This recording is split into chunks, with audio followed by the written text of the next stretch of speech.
Bienvenue dans ce traité de mécanique topologique. Nous abordons aujourd'hui une technologie de rupture, le réacteur nucléaire hybride à fusion autosuffisante. Contrairement aux projets classiques comme ITER, notre approche ne cherche pas à brutaliser le plasma pour le maintenir, mais à le synchroniser avec le vide. Le secret réside dans le passage du plasma vers l'état de Beltrami, un état d'auto-organisation collective que nous nommons état 1-2. Dans cet état, le plasma acquiert sa propre magnétisation. Il devient un aimant autonome, générant son propre équilibre stable sans confinement forcé. Pour piloter cette merveille, nous utilisons notre pièce maîtresse, la boucle à verrouillage de phase, ou PLL. Elle est le cerveau de la stabilité. Les capteurs mesurent en temps réel la fréquence naturelle du plasma. La PLL ajuste instantanément l'excitation pour rester parfaitement en phase avec le bulk.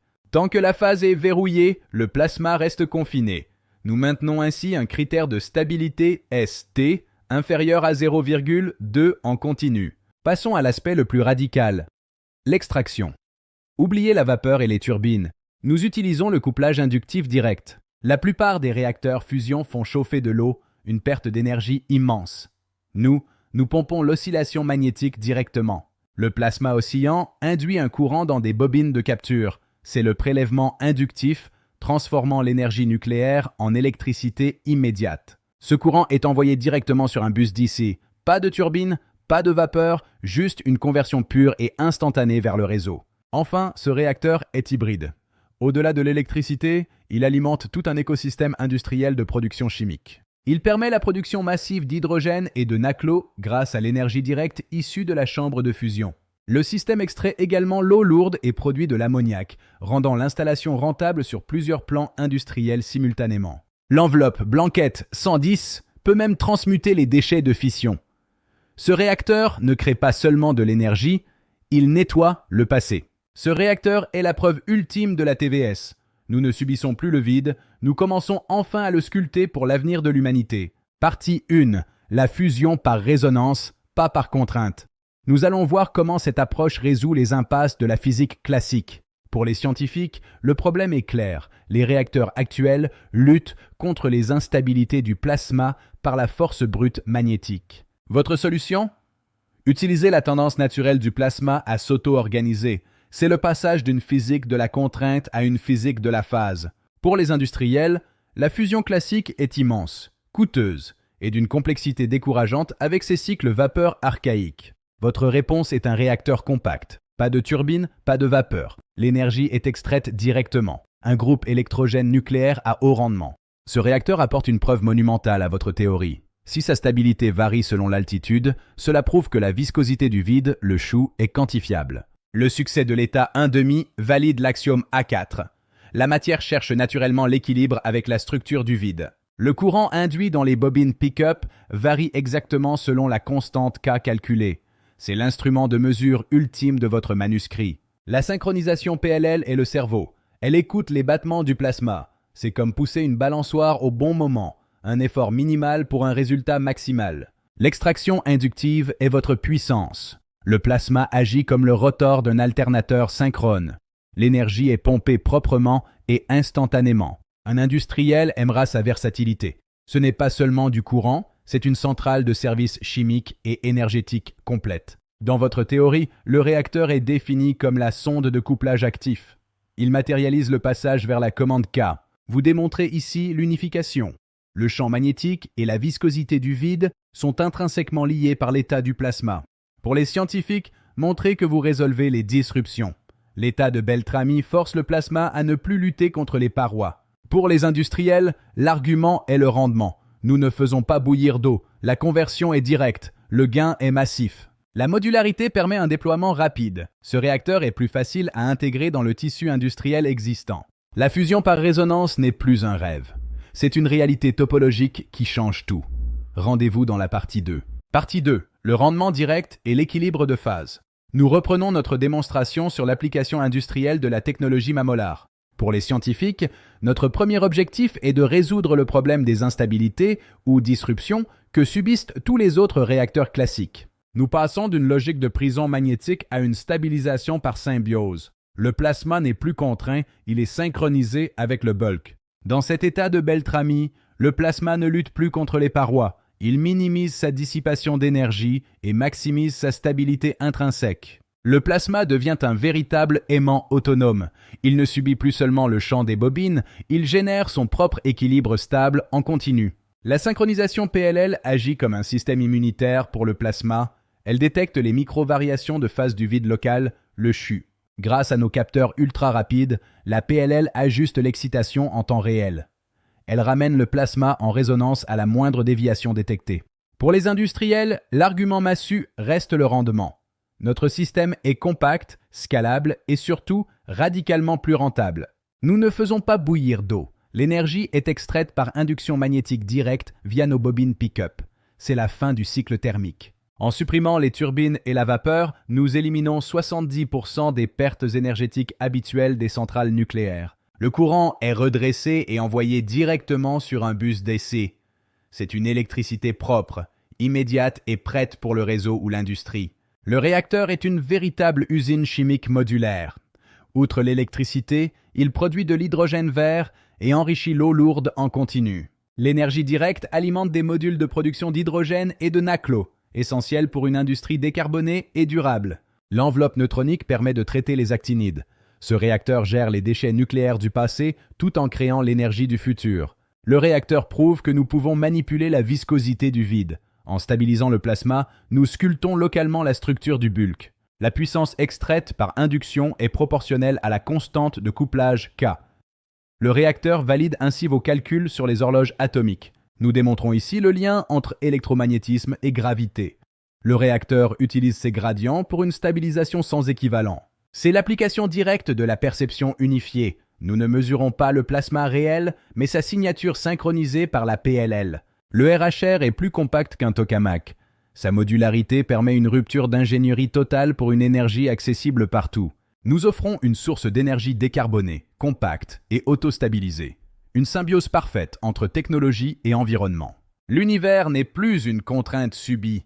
C'est un milieu que nous apprenons enfin à piloter pour le bien de l'humanité. Cette synthèse clôt notre dossier technique. L'ère de la résonance topologique est ouverte. Merci de votre attention pour cette partie 2. Traité scellé. Partie 2 achevée. Ensemble, sculptons le futur. Partie 3. Le plasma comme sonde du bulk. Nous allons démontrer pourquoi ce réacteur est l'instrument de mesure ultime de la structure du vide. Le réacteur n'est pas qu'une machine thermique, c'est un instrument de mesure actif. Il mesure la réponse impédante du vide, ce que nous nommons le paramètre Hu-Hu. Dans vos documents, le paramètre Hu-Hu représente la résistance locale du vide. La boucle PLL ne se contente pas de stabiliser, elle quantifie cette réponse invisible. Pour convaincre la communauté scientifique, nous devons proposer des tests impitoyables. Voici 3 prédictions où la TVS diverge de la physique classique. Premier crash test, la signature de Beltrami. En état 1,5, le spectre magnétique doit se concentrer massivement sur les grandes échelles structurelles du bulk. Si le spectre reste turbulent malgré le verrouillage PLL, alors le couplage avec la structure du vide ne se produit pas. La théorie serait alors invalidée. Le test D est crucial. Puisque le réacteur est sensible au CHU, la fréquence de la PLL doit fluctuer en corrélation directe avec les marées terrestres. Une variation de gravité de 10 exposant -7 doit être visible. Si la PLL reste stable malgré le gradient gravitationnel, le couplage est absent. Le test E porte sur l'effet Carmen, ou la mémoire du vide. Une masse qui se déplace assouplit la viscosité derrière elle, créant un sillage. Si vous rallumez le réacteur rapidement, l'amorçage vers l'état 1,5 doit être plus court. Le vide a été topologiquement préchauffé. C'est l'hystérésis. Dans le réacteur, la constante K devient une impédance de transfert. Le courant extrait prouve le travail fourni par le vide pour maintenir l'équilibre. Nous testons ici l'unification. En créant un plasma hyperdense, nous générons un microgradient de force qui produit une signature magnétique additionnelle. Aux industriels, dites ceci. Les réacteurs classiques perdent 70% d'énergie dans la vapeur. Le nôtre utilise le plasma comme un rotor électromagnétique. C'est l'équivalent d'un moteur électrique alimenté par la fusion atomique. Une conversion directe sur bus DC avec un rendement proche de 90%. Aux scientifiques, montrez votre maîtrise des instabilités. Là où les autres utilisent de la force brute, votre PLL traite les perturbations comme un signal de phase. Votre PLL ne combat pas le plasma, elle danse avec lui. C'est la symbiose de phase qui assure une stabilité éternelle au confinement. Ce réacteur est le premier pas vers la commande K. Nous ne subissons plus le vide, nous commençons enfin à le sculpter pour nos propres besoins. L'univers est désormais un milieu que nous pouvons piloter. Fin de la partie 3. Nous avons bouclé la boucle de la TVS-PVSP. Partie 4. La révolution par la résonance. Nous abordons ici le changement fondamental de paradigme, le passage de la contrainte à la symbiose avec le milieu. La fusion actuelle repose sur la force brute magnétique pour contenir un plasma instable. Notre approche inverse cette logique. Nous utilisons la tendance naturelle de la matière à résonner avec le bulk. L'innovation réside dans l'atteinte de l'équilibre spécifique nommé état 1,5. Mathématiquement, c'est un état de Beltrami où le plasma devient un aimant autonome. Dans cet état, le plasma minimise sa dissipation d'énergie. C'est la manifestation de la phase J-on, une matière qui circule en harmonie parfaite avec la viscosité du milieu. Le réacteur pilote le plasma comme un signal radio complexe. Des capteurs ultra rapides mesurent la phase naturelle et la susceptibilité pour un verrouillage précis. Tant que la PLL est verrouillée, le plasma reste stable. Toute amorce d'instabilité est corrigée par opposition de phase avant de devenir destructive. C'est notre atout industriel majeur. Nous court-circuitons le cycle thermique. Le plasma en rotation agit directement comme le rotor d'un alternateur invisible. L'énergie est captée sous forme magnétique, redressée et envoyée sur un bus DC. Rendement estimé entre 80 et 90% de conversion directe. Le réacteur est une centrale multiservice. Outre l'électricité, il alimente la production d'hydrogène, de naclo et d'ammoniac pour une chimie verte. L'extraction et l'enrichissement de l'eau lourde sont intégrés, rendant l'installation rentable sur tous les fronts de l'industrie chimique lourde. Le blanket neutronique peut même transmuter les déchets nucléaires de fission. Le réacteur hybride résout ainsi le passif environnemental du siècle passé. Ce réacteur transforme la TVS en une science appliquée. La puissance extraite valide la constante K et prouve l'impédance du vide mesurée par la PLL. C'est le premier dispositif capable de sculpter activement la viscosité du vide. Nous ne subissons plus le milieu, nous le pilotons localement. Nous ne proposons pas de contenir le soleil dans une bouteille, mais de construire un système qui résonne avec l'énergie du vide. Un avenir décarboné et inépuisable. Fin de la partie 4. L'ingénierie topologique est désormais à votre portée. Ensemble, sculptons le futur. Partie 5. Dossier technique du réacteur hybride à résonance. Nous détaillons ici l'architecture et les principes actifs de notre système de fusion. Les réacteurs conventionnels échouent souvent à cause des instabilités magnéto-hydrodynamiques. Le RHR repose sur la symbiose. Nous utilisons les mouvements du plasma pour verrouiller l'équilibre. L'équilibre ne repose pas sur une puissance statique, mais sur l'unité PLL 302. Elle détecte la signature de susceptibilité du plasma et ajuste la phase en temps réel. Le critère de réussite est le maintien continu du facteur S de T inférieur à 0,2. La PLL décale l'excitation pour annuler toute dérive par opposition de phase. C'est la fin du cycle vapeur. Le plasma en état 1,5 agit comme le rotor d'un alternateur. Sa rotation induit directement un courant dans nos bobines pick-up.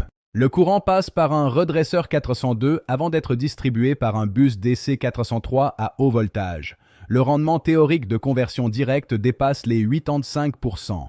Pour le scientifique, le réacteur est la preuve matérielle de la TVS. Nous mesurons enfin l'impédance du bulk à travers la réponse de notre boucle PLL. Le RHR est une unité modulaire. Il alimente une électrolyse à haute fluidité pour la production d'hydrogène vert à un coût défiant toute concurrence. L'enrichissement en eau lourde est intégré via une centrifugation thermique, exploitant directement les gradients thermiques extrêmes du plasma stabilisé. Le flux neutronique permet de transmuter et de neutraliser les déchets des centrales à fission actuelles.